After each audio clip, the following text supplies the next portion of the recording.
नमस्कार। Loud India TV में आपका स्वागत है।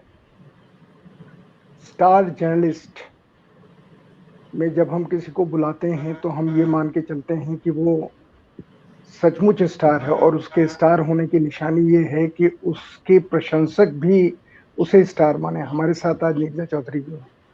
नीरजा चौधरी जी का नाम जो पढ़ते हैं अखबारों को और जो टेलीविजन को देखते हैं, गंभीर चर्चा देखते हैं, उन्हें नीरजा चौधरी के नाम से कोई भी अपरिचित नहीं बता पाएगा। लेकिन नीरजा चौधरी की तारीफ में जो सबसे बड़ी चीज मैंने देखी कि जैसे ही मैंने ये घोषणा की कि हमारे इस शो पर नीरजा चौधरी जी आ रही हैं, वैसे ही मेरे पास जिस तरह के रिएक्शंस आए, जिस तरीके से संदेश आए, उससे मुझे लगा, और मैं नीरजा जी को कह रहा था कि इससे बड़ी सफलता एक पत्रकार की क्या होगी कि आप जिन्हें जानते भी नहीं हैं वो लोग आपके प्रशंसक हैं, आपको अपना आदर्श मानते हैं। तारीफ नीरजा चौधरी की इसलिए नहीं करनी चाहिए कि जब वो ये बातचीत खत्म होगी तो आपको खुद समझ में आ जाएगा कि मैं तारीफ क्यों कर रहा हूँ। नीरजा जी, आपका स्वागत है। इस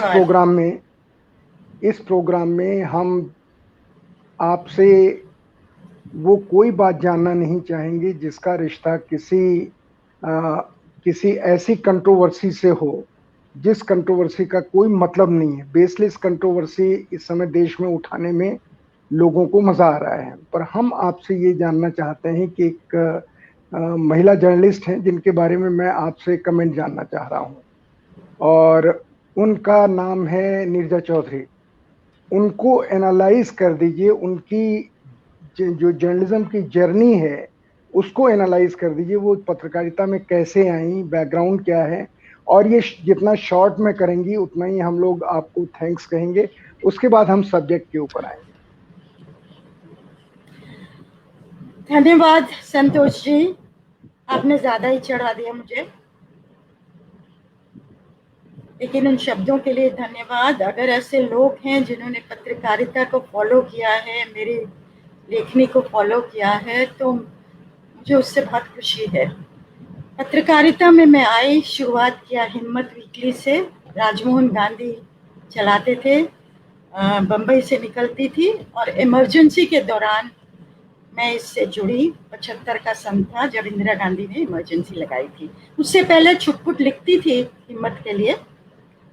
दिस इंडिया करके एक कॉलम में लिखती थी आम लोगों के बारे में, आम जनता क्या कहती है, कैसे रहती है, उनका नजरिया क्या है। तो 75 में मैं आई इमरजेंसी के दौरान, वहीं से मेरी शुरुआत हुई इस सफर की। एक मिनट, मेरा ख्याल है उसी दौरान मेरी आपसे मुलाकात हुई थी, और मुझे ये बड़ा आश्चर्य हुआ था कि इतनी सुंदर सी गोल-मटोल लड़की जर्नलिज्म में है और इतनी हिम्मत से इंदिरा गांधी के खिलाफ लिख रही है, और वो भी राजमोहन गांधी के साथ। और आप जिस तरह से घूमती थी उस समय, वो बिल्कुल उसने मेरे मन के ऊपर एक जो छाप डाली है वही छाप मेरे मन पे आज भी है। जी नहीं, तो मैं बता रही थी, बहुत ही एक्साइटिंग जमाना था संतोष। चुनौती भी थी, कैसे सेंसर को मात की दिया जाए, क्योंकि सेंसरशिप की गाइडलाइंस बहुत क्लियर थी। किस तरह से आप स्मगल करेंगे न्यूज़ को और नहीं पकड़े जाएंगे। कुछ समय तक हम लोग करते रहे, बहुत शानदार टीम थी। कल्पना शर्मा एडिट करती थी उस समय, Rajmohan Gandhi editor in chief थे, और भी बहुत लोग थे। और फिर एक टाइम आया जबकि प्रेस, इतना प्रेशर पड़ा कि प्रिंटिंग प्रेसेस ने हमें छापना बंद कर दिया जहां हम छापते थे। तो एक प्रिंटिंग प्रेस से दूसरी प्रिंटिंग प्रेस से तीसरी प्रिंटिंग प्रेस, ऐसे चला। फिर हमने एक नोटिस जारी किया कि हम अपनी प्रिंटिंग प्रेस छोटी सी खरीदेंगे और पैसा चाहिए। और आप मानेंगे नहीं, चो थे तमिलनाडु में जो अपना तुगलक करके पेपर निकालते थे, उन्होंने वो चो रामास्वामी, बिल्कुल। उन्होंने फिर ये हमारी अपील डाली अपने पेपर में, और आप मानेंगे नहीं, 1-1 रुपए के मनी ऑर्डर्स आए थे। और हमने ना दीवार पे ग्राफ बनाया था, कैसे हर दिन वो ग्राफ ऊपर जा रहा धीरे धीरे, और फाइनली 70,000 रुपया हमारे पास आया। और एक छोटी सी प्रेस हमने खरीदी जहां से हम निकालते थे। लोग कहते थे कि उस समय हिम्मत ब्लैक में बिकती है। और जो छोटी पत्रिकाओं ने फाइट दी थी ना, वो बहुत शानदार चैप्टर है हमारे इतिहास का। स्टेट्समैन और इंडियन एक्सप्रेस ने तो यहाँ लड़ाई लड़ी थी इमरजेंसी के खिलाफ, लेकिन छोटी पत्रिकाओं की भी बहुत अहम भूमिका थी। जी,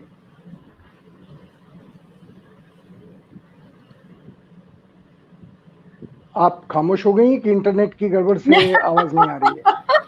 नहीं, मैं वैसे ही खामोश हो गई। मुझे आपने कहा ना बहुत संक्षिप्त में जवाब दीजिए, अब ज्यादा मत बोलो। ओके, तो अब लंबा मुझे मत ये बताइए बोलना। कि आप, हाँ, तो आपने जो पत्रकारिता की वो हिम्मत के समय से लेकर के, और मैं कहता हूं अब तक, इस पूरी यात्रा के दौरान आपको अपनी कौन सी रिपोर्ट्स याद हैं जिन रिपोर्ट्स को आप आइडेंटिफाई करेंगी कि ये वो रिपोर्ट्स हैं जिन्होंने सियासत के ऊपर, जिन्होंने समाज के ऊपर, जिन्होंने लोगों के ऊपर असर डाला या बहुत कंट्रोवर्शियल रही? देखिए संतोष, मैं अपनी जो सफर है उसको तो 3 भागों में बांटती हूँ। एक तो हिम्मत, जी, वो डिक्टेटरशिप के खिलाफ आवाज बुलंद करना पहला चैप्टर था उसका। बहुत, जहाँ की मैं कहती हूँ I cut my teeth in journalism.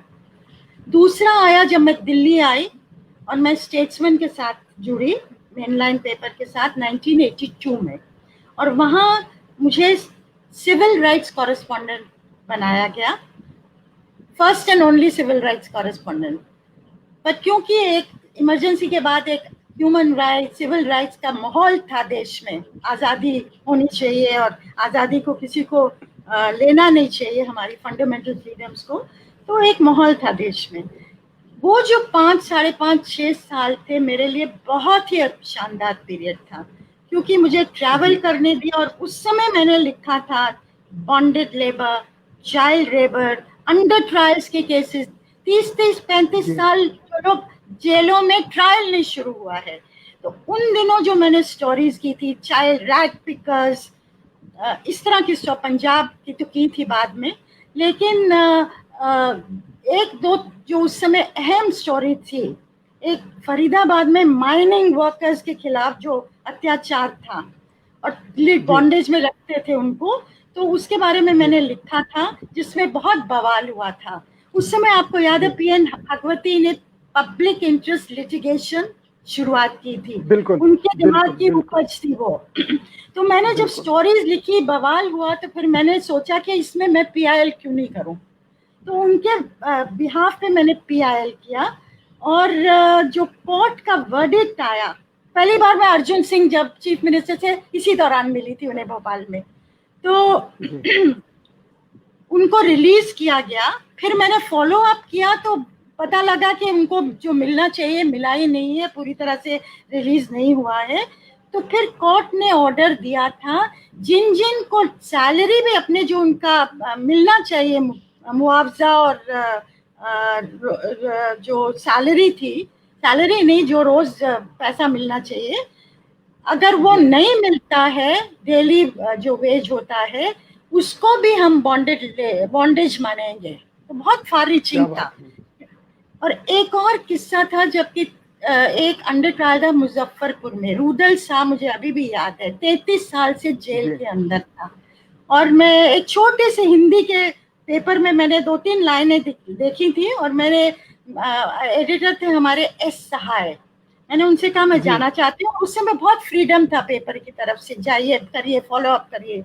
तो मैं गई और फिर मैंने लिखा था इसके बारे में, और उनको भी रिलीज किया। फिर मैं जब गई मुजफ्फरपुर, वो 3 दिन से जेल के बाहर बैठे हुए थे कि उन्हें पता नहीं कहाँ जाना, जेल उनकी जिंदगी बन गया था, जेल उनका घर बन गया था। फाइनली उनको ले गए, जबकि जस्टिस चंद्रचूड़, जो आज के जस्टिस चंद्रचूड़ के पिता थे, उनका भी बहुत बहुत फार रीचिंग जजमेंट था उस केस में। ये सब पार्ट ऑफ लीगल हिस्ट्री है, जहाँ की लिखा था कि डैमेजेस का कॉन्सेप्ट पहली बार दिया था कि उनको 30,000 रुपए लिखे थे, उनको दिए जाए फॉर फ्रीडम, जो उनके इतने साल जिंदगी के बर्बाद हुए थे उसकी वजह से। तो जब 30,000 अनाउंस किया तो सारे फैमिली जहाँ भी थे उनको लेने आ गई और ले गए गांव में। फिर मैं उनको फॉलो करने के लिए एक बार और गई थी, और मानसून का टाइम था, बिहार में उनके गांव तक पहुंचने रात के 8 बजे तक मैं पहुंची थी, कहाँ नाले पार करते करते। और इतना अफसोस हुआ कि जिस तरह से वो अपने कुटिया में एक छोटी सी लाइट के साथ एक उदास आदमी अपना ओढ़ के बैठा हुआ है, जैसे कुछ भी नहीं है उसके लिए जिंदगी में। खैर, ये सब जब चीजें की थी, वो मेरा, मैं मानती हूँ मेरा सबसे शानदार पीरियड पत्रकारिता का वो था, एज सिविल राइट्स कॉरेस्पॉन्डेंट। एक एक केस लेके, जहाँ की लगा कि आप परिवर्तन ला सकते हैं एज ए पत्रकार। उसके बाद क्या आप एक्सप्रेस के साथ आई? उसके बाद मैं एक्सप्रेस में आई 1987 में, क्योंकि जितना मेरा अनुभव था संतोष सिविल राइट्स में, ये मुद्दे उठाने में, मुझे लगा हर जगह पॉलिटिक्स है। पॉलिटिक्स को देखे बिना देश की समझ पूरी नहीं होगी। तो इसलिए मैं आई इंडियन एक्सप्रेस में, और मैं पॉलिटिकल रिपोर्टिंग करना चाहती थी। और उस समय दुआ साहब बहुत लिखते थे, आपको याद होगा, एच के दुआ, उनकी रिपोर्ट्स पढ़ के मैं बोलती थी, सोचती थी कि मुझे भी ऐसा लिखना है। हाँ, एनालिसिस और इंफॉर्मेशन। और तो खैर एक्सप्रेस में आई तो उसी समय वीपी सिंह निकले थे कांग्रेस से। तो मुझे उन्होंने जन मोर्चा बनाया था, तो पेपर ने कहा, बहुत दिग्गज पत्रकार थे पेपर में जो बीच पॉलिटिकल पार्टीज की बीच कवर करते थे, तो मुझे दे दिया कि भाई आप जन मोर्चा अभी बनाए, आप उसको कवर करो। उस समय मालूम नहीं था कि जन मोर्चा ही सरकार बन जाएगी 2.5 साल बाद। तो वीपी सिंह को मैंने बहुत कवर किया, हर जगह जहां उनकी मीटिंग्स होती थी, जो भी होता था। और बहुत ही हार्ड वर्क था संतोष, क्योंकि 3-3, 4-4 तो रोज प्रेस रिलीजेस करते थे, दसियों चीजें होती थी, किस तरह से जन मोर्चा बन रहा है, जो कांग्रेस से लोग निकले थे उनके द्वारा। और फिर वीपी सिंह ने बाकी ऑपोजिशन पार्टीज को अपने साथ जोड़ा, और कैसे सरकार बनी नेशनल फ्रंट की, लेफ्ट बीजेपी के साथ। आप तो बहुत अच्छी तरह जानते हैं, आप तो उससे एकदम जुड़े हुए थे अंदर से, लड़े भी आप चुनाव, तो वो इतिहास का पन्ना तो आपके लिए बहुत फेमिलियर है। लेकिन उस समय हार्ड वर्क था, रात के बहुत मतलब 10-11 तो रोज ही बचते थे, और कई बार तो उन दिनों 2-2 बजे तक वापस घर आना होता था, क्योंकि हर चीज रात को करते थे, हर चीज रिलीज करते थे रात को, जो भी नई चीज हुई। तो पॉलिटिकल कवरेज मैंने जन मोर्चा से स्टार्ट की, वीपी सिंह के दौरान के ज़माने से स्टार्ट की, और उसके बाद तो फिर कई प्रधानमंत्री, उन दिनों राजीव गांधी को भी थोड़ा कवरेज होता था, क्योंकि उनकी सरकार थी जब वीपी सिंह निकले थे सरकार से। तो मैं गिन रही थी आज संतोष, आपके प्रोग्राम में आने से पहले मैंने 8 प्रधानमंत्रियों को करीबी से कवर किया है। नरेंद्र मोदी को करीबी से तो नहीं, लेकिन उनके दौरान कॉलम्स तो लिखे हैं और बारीकी से देखा भी है। 9 प्रधानमंत्रियों। मैं इस सवाल पर बाद में आऊंगा, पर अभी इसके पहले जो आपने कहा है उससे 2 चीजें मेरे दिमाग में आई कि आपसे पूछूं। एक तो ये कि 82 में जब आपने ह्यूमन राइट्स कवरेज शुरू की स्टेट्समैन के साथ, और फिर आपने राजीव गांधी के ज़माने में वीपी सिंह को कवर किया, आपके ऊपर कभी ऐसा प्रेशर आया या प्रलोभन आया कि आप जो लिख रही हैं उसको थोड़ा सा टोन डाउन करें या उसको बदल दें या न लिखें? ऐसी कोई घटनाएं आपको याद हैं? देखिए, जब 82 से 87 तो इंडियन एक्सप्रेस से, उससे पहले भी जब मैं स्टेट्समैन में थी 82 तक, जो ह्यूमन राइट्स का ज़माना है, जैसे माइनिंग के बारे में मैंने कुछ लिखा था, और सहाय साहब के पास फ़ोन आया था इन लोगों का, और उन्होंने मुझे कमरे में बुलाया था और कहा था कि उन्होंने जिसने भी फ़ोन किया था उनको कहा था कि आप सीधा मेरे रिपोर्टर से बात करिए, जो भी आपको कहना है उनसे कहिए। और फिर उन्होंने मुझे कहा, you go ahead, you don't worry about this as long as your facts are correct. The most important thing are the facts, उसमें गलती मत करना, बाकी don't worry, I take care of everything. तो मुझे बिल्कुल किसी मुद्दे पे भी आइडियाज देके ये बिल्कुल नहीं लगता था कि एकदम जैसे एक चौड़ी छाती आपके पीछे खड़ी हुई है। सहाय साहब बहुत लो प्रोफाइल थे, लेकिन अपने रिपोर्टर्स को कंप्लीट फ्रीडम, मेरा तो उनके साथ वही अनुभव था। कभी भी ऐसा नहीं हुआ कि ये मत करो या वो मत करो। जरूर फोन वोन आते होंगे उनके, पर ये किस्सा मुझे याद है, don't worry, just go head. और जब आपने पॉलिटिकल रिपोर्टिंग में कई बार जैसा कि होता था कि आपने कुछ रिपोर्ट लिखी। अब एक किस्सा मैं आपको बताती हूँ, अरुण शौरी के जमाने का है, जब वो एडिटर थे और ये भी पीपी सिंह की सरकार जब बन गई थी और रामकृष्ण हेगड़े डेप्यूटी चेयरमैन थे प्लानिंग कमीशन के। तो उन दिनों एक कुलदीप सिंह कमीशन बना था, कुछ इम्प्रॉपर चीजें हेगड़े ने जो की थी जब वो चीफ मिनिस्टर थे, उसको प्रोब करने के लिए, कुछ लैंड को लेके था, और उसकी रिपोर्ट अभी पब्लिक नहीं हुई थी। तो मैंने ऐसे ही सोचा, ऐसा नहीं कि किसी ने, कई बार तो आपको टिप ऑफ होता है ना, ये हम आपको दे देंगे, आप आके मिलिए। इस किस्से में मैंने ऐसे ही सोचा, भाई रिपोर्ट नहीं आए, why don't I go and meet the जज। और मैंने फोन लगाया और उन्होंने मुझे बुला लिया। तो 4 बजे का समय था, मैं गई और मैंने उनको पूछा। उन्होंने कहा आप मोटा मोटा मैं आपको बताता हूँ क्या है, लेकिन मैं आपको रिपोर्ट नहीं दिखाऊंगा। तो उन्होंने मोटा मोटा मेरे को बताया और जल्दी जल्दी में मैंने लिखा जो भी वो बोल रहे थे। मैं ऑफिस आई वापस और मैंने लिस्ट की स्टोरी, जो शाम को लिस्टिंग होती थी कि मैं ये करने जा रही हूँ। तो ब्यूरो चीफ ने पूछा क्या है, तो मैंने बताया ये है, हेगड़े को इंडाइट किया है। तो फिर कुछ समय बाद उन्होंने कहा कि इतना बड़ा सब्जेक्ट है तो why don't we wait a day और 2, हम क्यों नहीं इंतजार करते 1-2 दिन का। तो मैंने कहा मैं लिस्ट कर रही हूँ स्टोरी, बाकी आपका डिसीजन। हो सकता है कल किसी और के पास आ जाए, इतना हॉट इशू है, मैं लिस्ट कर रही हूँ, रेस्ट इज विद यू। तो मैंने लिखना शुरू कर दिया। मैंने कहा मैं आपको दे दूंगी स्टोरी, आपको जो करना है as the chief of the bureau आप करो। At 9 o'clock while I was finishing the story, Arun Shourie office में आए और उनके पास हेगड़े का रेजिग्नेशन था। दूसरे दिन मेरी स्टोरी और हेगड़े के रेजिग्नेशन साइड बाय साइड थे। ना संतोष, आप देखिए क्या जमाना था। एडिटर कह सकते थे नहीं हम ये स्टोरी नहीं ले रहे, ब्यूरो चीफ कह सकते थे नहीं हम ये स्टोरी नहीं ले रहे, नहीं कैरी करेंगे इसमें, ये आपने ठीक नहीं किया, वो नहीं ठीक किया, कह सकते थे। दोनों ने नहीं किया। दोनों ने, हेगड़े का रेजिग्नेशन आया, साथ में कैरी हुआ, लेकिन ऐसा नहीं था, मुझे नहीं कहा कि आप नहीं लिस्ट करो या नहीं करो।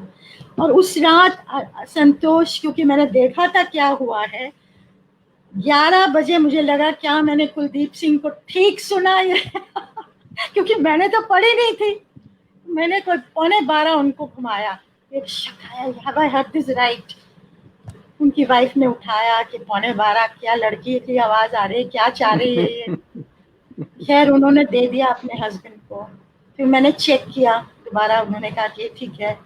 फिर 2 बजे मुझे दुविधा हुई किसी और चीज से, मैं सो ही नहीं पाई, have I got it factually correct. फिर मैंने फोन लगाया, अब तो उनकी वाइफ बहुत ही नाराज हुई मेरे से। खैर उन्होंने फिर से, इमेजिन कुलदीप सिंह भी आए फोन पे, दूसरी बार उन्होंने फिर से कंफर्म किया। पर जो मैं कहने की कोशिश कर रही हूँ वो ये है, फैक्ट्स आर सुप्रीमली इम्पोर्टेंट। आज तो आप कहीं भी जाके 2 मिनट में चेक कर लोगे। मुझे याद है सुब्रमण्यम स्वामी के स्पेलिंग राइट हो, डबल चेक करते मुझे 2 घंटा लगा था। सुब्रमण्यम नहीं है, सुब्रमण्यन है। और हमें जो सिखाया गया था, एक भी फैक्ट आपका स्टोरी में गलत होगा, छोटे से छोटा, आपकी स्टोरी पे सवालिया चिन्ह लग जाएगा। So facts are supremely important, the rest is follows. लेकिन अभी भी सुब्रमण्यम को सुब्रमण्यन नहीं कहते हैं, वही गलत प्रोनाउंसिएशन और गलत प्रिंट हो रहा है, जिसको आप करेक्ट कर रही हैं अभी। जी जी, ये भी बात बिल्कुल कई जगह देखा है, बिल्कुल। खैर, नित्या प्रेशर्स की जी, जो आप बात कर रहे हैं, हाँ, इंडियन एक्सप्रेस में मैंने देखा थोड़े थोड़े समय के बाद स्टोरीज को किल नहीं करा, मेरी कोई स्टोरी किल नहीं हुई संतोष। ये देखा कि नीचे का हिस्सा ऊपर हो गया, ऊपर का हिस्सा नीचे हो गया स्टोरी में, ये तो हुआ है, लेकिन मतलब उससे इम्पैक्ट थोड़ा डिफ्यूज हो गया, या आपकी स्टोरी को पेज 10 पे ले गए इंस्टेड ऑफ फ्रंट पेज पे, लेकिन किलिंग ऑफ स्टोरी नहीं होता था। एटलीस्ट हमारा जो अनुभव रहा उसमें ऐसा नहीं हुआ। एक रामनाथ आपने गोयनका जी, जी गोयनका जी पूछे का पूछे। गोयनका जी का कोई एक्सपीरियंस? गोयनका जी का एक जब मैं कवर कर रही थी वीपी सिंह को, तो एक बार उन्होंने मुझे सुंदर नगर अपने गेस्ट हाउस बुलाया था। मेरा बेटा था हुआ था, बहुत छोटा था, तो मैं छुट्टी पे थी और तब उन्होंने बुलाया, तो मैं गई थी। मैं जरा कि क्या क्यों मिलना चाहते हैं इस तरह से, तो उन्होंने मुझे कहा कि क्या आप वीपी सिंह से बात कर सकते हो, कि आप इतना क्लोजली उन्हें फॉलो करती हो और आपको मानते हैं, और तो क्या आप बात कर सकते हो कि वो बीजेपी को सरकार के अंदर ले लें।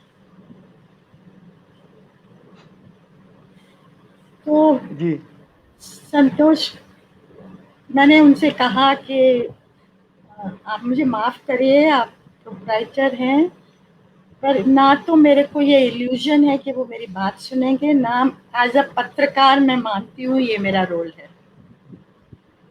आप मुझे प्लीज़ एक्सक्यूज़ करिएगा। वहाँ जो बैठे हुए थे एक शख्स, उनको उन्होंने टर्न करके कहा कि मैंने तुम्हें बताया था ना कि this is not the right way to, you know, she is not the right person to ask, मतलब वर्ड्स टू दैट इफेक्ट। कौन बाकी बैठा हुआ तो था बीजेपी? नहीं, जो बैठे हुए मैं थे वो नहीं बीजेपी के थे बताऊंगी। या? नहीं नहीं, हाँ, पार्टी तो बता दीजिए, बीजेपी, बीजेपी हाँ के। हाँ, बीजेपी संघ से जुड़े हुए थे। ओके।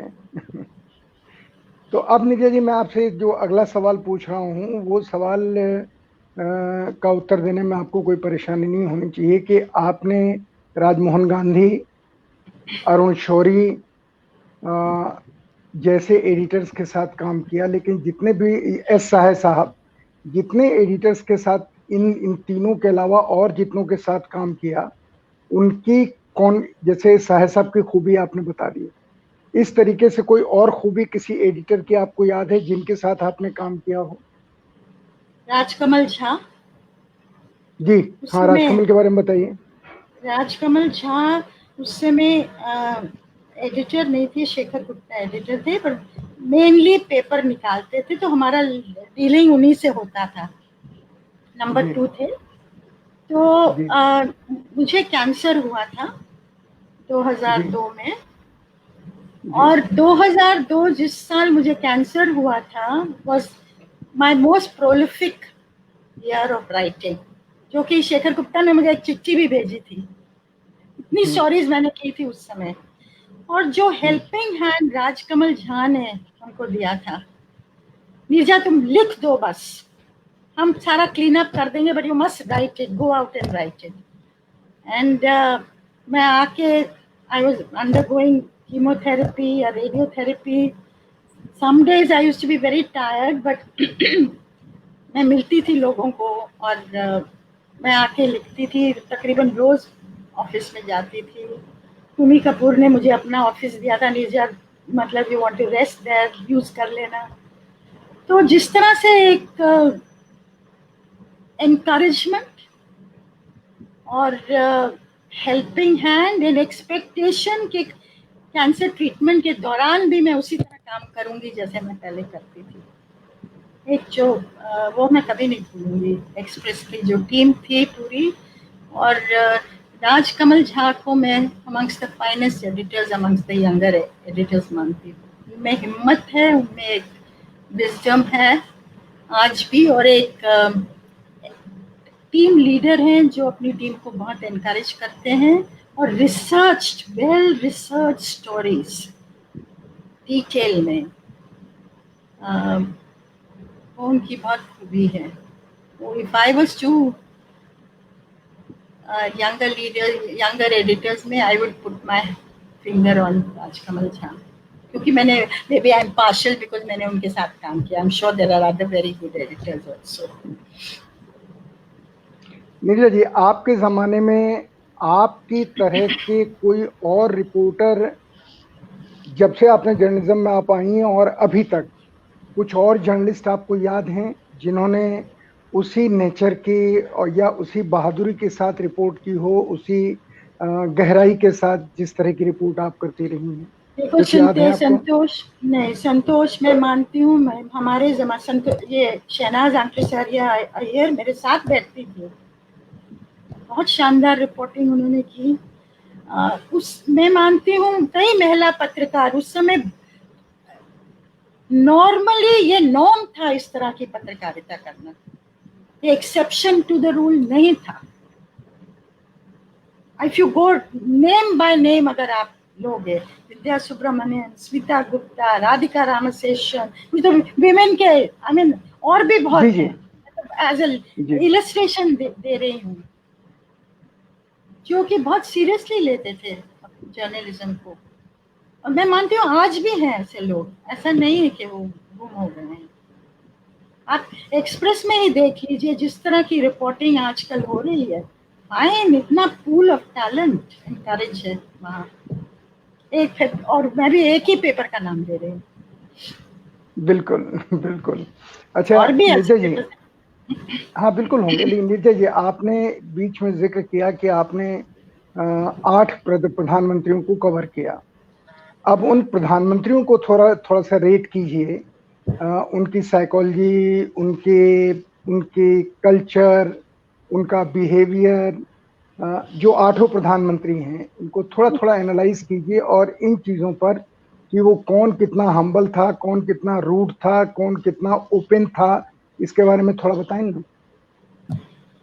देखिए, राजीव गांधी को मैंने पर्सनली नहीं देखा, मीटिंग्स के मिलके ऐसे नहीं हुआ उनके साथ, लेकिन जो दूर से मेरा था, वेरी वेल मीनिंग, बहुत ही सिंसियर, जो पहले 1.5 साल में उन्होंने कर दिया। 3 अकॉर्ड्स किए, टेक्नोलॉजी मिशंस किए, एंटी डिफेक्शन लॉ लाए, पंचायती राज में विमेन को, लोकल बॉडीज में विमेन को 30% रिजर्वेशन देने की चेष्टा की, जो फाइनली जाके राज्यसभा में गिर गया वो बिल, फाइनली नरसिम्हा राव के जमाने में हुआ। लेकिन कई पाथ ब्रेकिंग चीजें उन्होंने की। जहां वो सारा अटक गया मामला, वो शाह बानू का किस्सा जो हुआ, और उसको निगेट करने के लिए मुस्लिम विमेन बिल लाए, और एक देश चाह रहा था एक स्ट्रॉन्ग प्रधानमंत्री, 404 सीटें लाया प्रधानमंत्री, और सडनली वो हवा में इधर झुके उधर झुके, जो फ्लिप फ्लॉप किया उन्होंने, और उसके बाद उनका वो मामला रहा ही नहीं। तो राजीव गांधी का मेन था कि लैक ऑफ एक्सपीरियंस था, जैसे कहते थे ना बाबा लोग की सरकार। वीपी सिंह जो बाद में आए, बहुत ही शातिर थे पॉलिटिकली, जिस तरह से मतलब अनथिंकेबल है। अगर संतोष, हमने तो बहुत, मेरे पास आज भी उनके 12 से 15 घंटों की इंटरव्यूज हैं, जी डायरेक्टली मेरे पास हैं। जितना डिटेल में मैंने वीपी सिंह को कवर किया, किसी और प्रधानमंत्री को नहीं किया है। लेकिन मिस्टर क्लीन राजीव गांधी 404 सीटों वाले को 2.5 साल में उखाड़ देना, और वो मिस्टर क्लीन अपने आप बन के ऑल्टरनेटिव खड़ा कर देना कांग्रेस का, जो आज तक कांग्रेस वो उठ नहीं पाई है, उसका एक ही आदमी को श्रेय जाता है, वो वीपी सिंह। और वीपी सिंह का एक मैं किस्सा बताऊं, मैं मेरी जो क्योंकि जनमोर्चा कवर करती थी, उनको कवर करती थी, वो मेरी बीट थी, तो काफी मैं लिखती थी उनके बारे में, और काफी उससे जनता दल जो बनी उसको फायदा भी हुआ। आप मीटिंग में गए, हजारों लोग हैं एंथुजियास्टिकली, तो आप यही लिखेंगे ना, हजारों लोग हैं एंथुजियास्टिकली। लेकिन जी जब इनके अंदर लड़ाई शुरू हुई और उसको मैंने लिखना शुरू किया, जो घमासान होता था, अजीत सिंह वर्सेस मुलायम सिंह, आपको याद है जो गुट थे अंदर। एक रात को वीपी सिंह ने मुझे 12 बजे फोन किया था, संतोष, और कहा था जी जितना आप मुझे डैमेज कर रही हैं उतना राजीव गांधी भी नहीं डैमेज कर रहा है। जी तो मैंने कहा मैं गलत तो नहीं लिख रही हूँ, जो मैं लिख रही हूँ उसमें आप गलती है तो मुझे बताइए। जी फिर वीपी सिंह इतने शातिर थे कि वो मुझे ऑफ द रिकॉर्ड ब्रीफिंग्स के लिए बुलाने लगे। ऑफ द रिकॉर्ड वो मुझे सब बता देते थे, लेकिन इस कंडीशन पे कि आप लिखोगे नहीं। वो बहुत डेंजरस चीज थी, क्योंकि अगर मुझे किसी और से भी खबर लगती है तो भी मैं नहीं लिख हाँ तो भी पाऊंगी, क्योंकि इन्होंने मुझे ऑफ द रिकॉर्ड बताया हुआ। एक तरीका था डील करने का, तो फिर मैं उतना नहीं मिलती थी उनसे। खैर, जो मंडल उन्होंने किया, पूरी राजनीति बदल दी उत्तर भारत की और भारत की। जो ओबीसी का राइज हुआ और रिवोल्यूशन ऑफ पावर जो हुआ, कई लोग मानते हैं वो सबसे बड़ी भूल थी, लेकिन डिसेंट्रलाइजेशन ऑफ डेमोक्रेसी थी, जो प्रोसेस आज भी जारी है। ये अनफॉर्चुनेट है कि जो सोशल जस्टिस का कॉन्सेप्ट था वो कास्टिज्म में बदल गया, और वो उसके बारे में उनको भी दुख था कि इस तरह से चीज हुई। चंद्रशेखर बहुत ही धाकड़ प्रधानमंत्री थे, और आई फील चंद्रशेखर को प्रधानमंत्री पूरी पार्टी के साथ होना चाहिए था। देश उस शख्सियत की लीडरशिप चाहता था, मतलब जो देश को लीडरशिप दे सकते थे। जी और जो असली में अयोध्या का मसला था वो उनकी प्रधानमंत्रीशिप में ऑलमोस्ट सॉल्व हो गया था। पहले उन्होंने ये मुझे बिल्कुल बताया था कि पहले दिन ही उन्होंने विश्व हिंदू परिषद को फोन करके कहा था मैं आपसे मिलना चाहता हूँ, आप कहाँ हो। और इस राजमाता सिंधिया और अशोक सिंघल वगैरह कहीं बैठे हुए थे राजमाता के घर में, तो आप आ जाओ। उन्होंने कहा अभी, उन्होंने कहा अभी। वहां से कहानी शुरू हुई थी, और फिर आए बिल्कुल उसके बाद नरसिम्हा राव। अगेन बहुत ही शातिर, बहुत अंडर रेट, मतलब उनको अपनी जो मिलना चाहिए था ड्यू वो नहीं मिला। उस आदमी ने मंडल मंदिर सबको शांत कर दिया। कश्मीर में इलेक्शंस की तैयारी, पंजाब में इलेक्शन कराना, उन दो फ्रंट्स को शांत कर दिया। इकोनॉमी को लिबरलाइज करना, look east policy, central Asian Republic के साथ रिश्ता जोड़ना। कहीं न कहीं उनको भी बाबरी मस्जिद के डेमोलिशन में उसके बाद वो मामला रहा ही नहीं, वो फिर फायर फाइटिंग ही करते रहे उसके बाद। तो कई बार मैं मिलती थी नरसिम्हा राव से, ऑफ द रिकॉर्ड बात करते थे। वो बहुत ही नॉलेजेबल कांग्रेस के बारे में, और लेकिन जैसे कहते थे ना, the left hand know what the right hand was doing.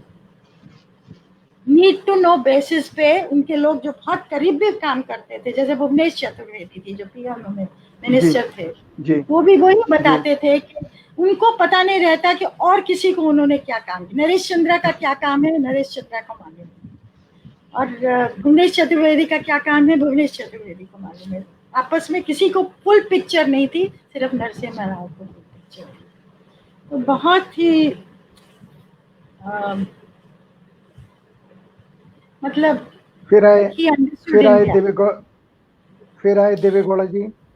Deve Gowda जी, उनका मैं मानती हूँ जो कोशिश की उन्होंने विमेन्स रिजर्वेशन बिल लाने को, उनको लगा कि ओबीसीज, माइनॉरिटीज, विमेन का एक कॉन्स्टिट्यूंसी बन जाएगी, लेकिन बहुत बवाल उठा था ओबीसीज के अंदर से खिलाफ, तो फिर वो बैक बर्नर पे डाल दिया गया। और फिर केसरी जी की उनकी बनी नहीं, वो सब तो हम जानते ही हैं। सरकार गिर गई, फिर गुजराल साहब आए कुछ महीनों के लिए। वो बहुत एक्सेसिबल प्राइम मिनिस्टर थे, बहुत पत्रकारों से मिलते थे, सबसे बहुत इजी था। अपनी कैबिनेट वो नहीं बना पाए, सिर्फ जयपाल रेड्डी को बाद में लाए और 4 विमेन मिनिस्टर्स को लाए थे, बाकी तो देवगौड़ा वाली कैबिनेट थी। तो बेसिकली ये दौर था जब पार्टी चीफ्स चलाते थे, it was called government of chief ministers. जो रीजनल चीफ्टन्स थे उनको नेशनल आउटलुक, आई थिंक जो था, प्रॉब्लम्स को रीजनल लेंस से नहीं देखना, नेशनल लेंस से देखना, उसकी शुरुआत इस जमाने में हुई थी। और फिर उसके बाद तो वाजपेयी साहब आए। उनके बारे में बताइए कुछ। वो भी काफी एक्सेसिबल थे। मेरा एक उनसे डायरेक्ट अनुभव है संतोष, एक किस्सा जो मैं बताऊंगी। मैंने कुछ लिखा था, ये एग्जैक्ट स्टोरी मुझे याद नहीं आ रही। पार्लियामेंट में बहुत बवाल हो रहा था और इन्होंने सॉर्ट आउट कर लिया था कांग्रेस के साथ, और वापस पार्लियामेंट फंक्शनिंग के लिए जा रही थी, और मेरी स्टोरी आई जिससे बवाल फिर से शुरू हो गया। जी। मैं सुबह ऑफिस में आई, 11 बजे थे, और नीचे ही हमारा बेसमेंट में ये इंडियन एक्सप्रेस यहाँ नहीं, कटवारिया सराय में ऑफिस था उन दिनों।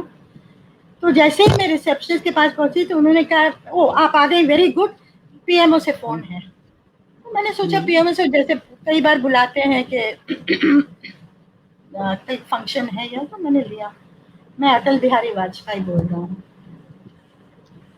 तो मैं बहुत सकपका गई और मैंने कहा जी, तो ये आपने क्या लिख दिया आज, हमारे लिए इतनी बड़ी मुसीबत पैदा कर दी आपने, आप बताइए आपको किसने इन्फॉर्मेशन दी है। तो प्रधानमंत्री बोल रहे हैं। मैंने कहा सर मैं ये तो बता नहीं सकती, मेरा सोर्स कौन है। तो बोले ये है, 2-3 नाम लिए उन्होंने, ये है सर, मैं नहीं बता सकती आपको मेरा सोर्स कौन है। अब मुझे लगे जल्दी से जल्दी किसी तरह ये टेलीफोन खत्म हो। तो काफी नाराज हुए थे मेरे से कि क्या कर दिया, लेकिन फिर भी ये लोग ऐसे लोग थे कि जब मिलते थे तो ठीक मिलते थे। ऐसा नहीं था कि आप उनको फोन करके अपॉइंटमेंट नहीं ले सकते, या वो देंगे नहीं, या आपके खिलाफ रखेंगे इस चीज को, ऐसा नहीं था संतोष। ये अलग जमाने के लोग थे। बिल्कुल, लेकिन अब बच गए मनमोहन सिंह और नरेंद्र मोदी जो इस जमाने के पीएम हैं। मनमोहन सिंह भी बहुत ही, जब बातचीत होती थी, मनमोहन सिंह से मेरी इतनी ज़्यादा बात नहीं हुई, हालांकि मैंने इंटरव्यूज किए थे उनके साथ।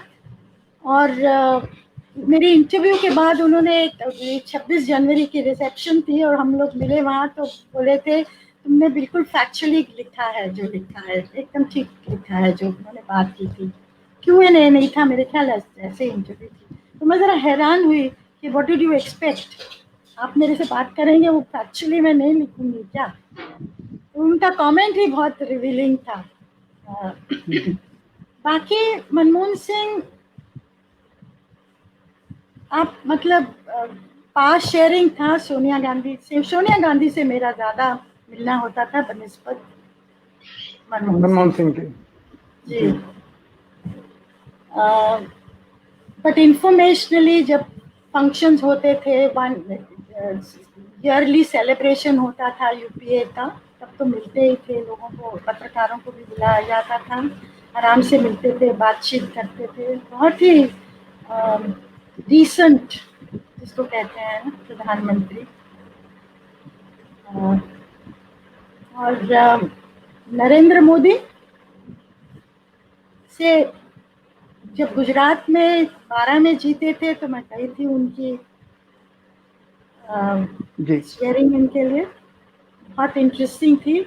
स्टेज से देखा किसको उन्होंने भाव दिया, जयललिता आई थी, कितना भाव दिया, किसको उन्होंने नहीं भाव दिया। मतलब बहुत ट्रिक्स है ना, ट्रिक्स ऑफ द ट्रेड। उससे ही पूरी बॉडी लैंग्वेज, उससे ही पूरी स्टोरी बन जाती है, जो कि आज अगर आप सिर्फ टीवी पे देखोगे, कुछ दिखाई जाएगा, वो पूरा इम्प्रेशन नहीं आता है, जो कि जहाँ घटना घट रही है वहाँ जाके किसी भी पत्रकार के लिए। और जब इन्होंने आते ही प्रेस ब्रीफिंग्स हुई थी इनफॉर्मली, 3-4 हुई थी ब्रीफिंग्स, 15 में थी मेरे ख्याल में, या 14 के एंड में थी एडिटर्स मीटिंग्स।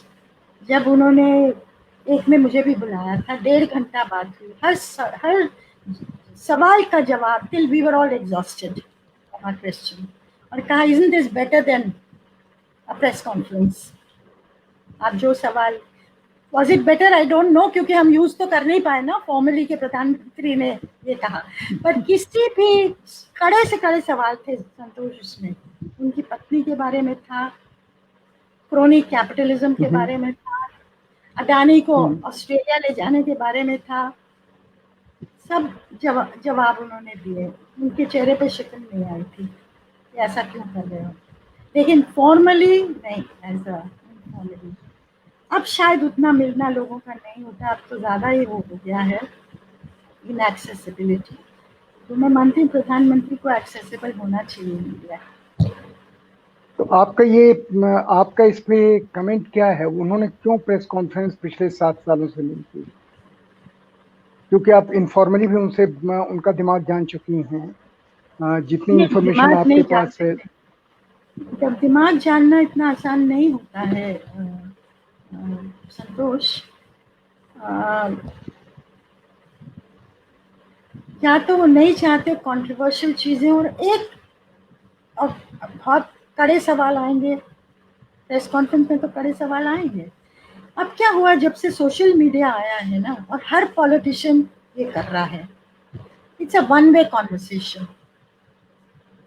इंटरव्यूज नहीं देते लोग, बहुत कम इंटरव्यूज हैं। इंटरव्यूज में आप काउंटर क्वेश्चन करेंगे, आपको ब्लॉग में जाना है कर लीजिए, आपको फेसबुक में जाना है कर लीजिए, ट्वीट करनी है कर लीजिए, वन वे ट्रैफिक है, कोई भी आपको काउंटर नहीं कर पाएगा। तो हर पॉलिटिशियन ये कर रहा है। वो बहुत कम है एक्सप्रेस अड्डा टाइप्स होता है जहां आप सवाल जवाब करते हैं। तो मुझे लगता है कि नरेंद्र मोदी ने भी यही सोच के किया होगा कि आपको जो मैसेज है वो तो जा ही रहा है, मन की बात जा रही है, जो आप कहना चाहते हैं कर रहे हैं, लेकिन व्हाई गेट इनटू इट। और मुझे लगता है कि नरेंद्र मोदी के बारे में कहीं ना कहीं हमें समझना पड़ेगा, मुझे लगता है संतोषी, कि देश उनको क्यों चाह रहा है। ऐसा नहीं, हालांकि वो आंकड़े देते हैं कि हमने ये किया, ये जनधन किया, वो सब चीजें की हैं, जितना आंकड़े हमने इतने उज्ज्वला में दिया, पता नहीं टॉयलेट्स में तो कुछ फंक्शनिंग है और कुछ नहीं है।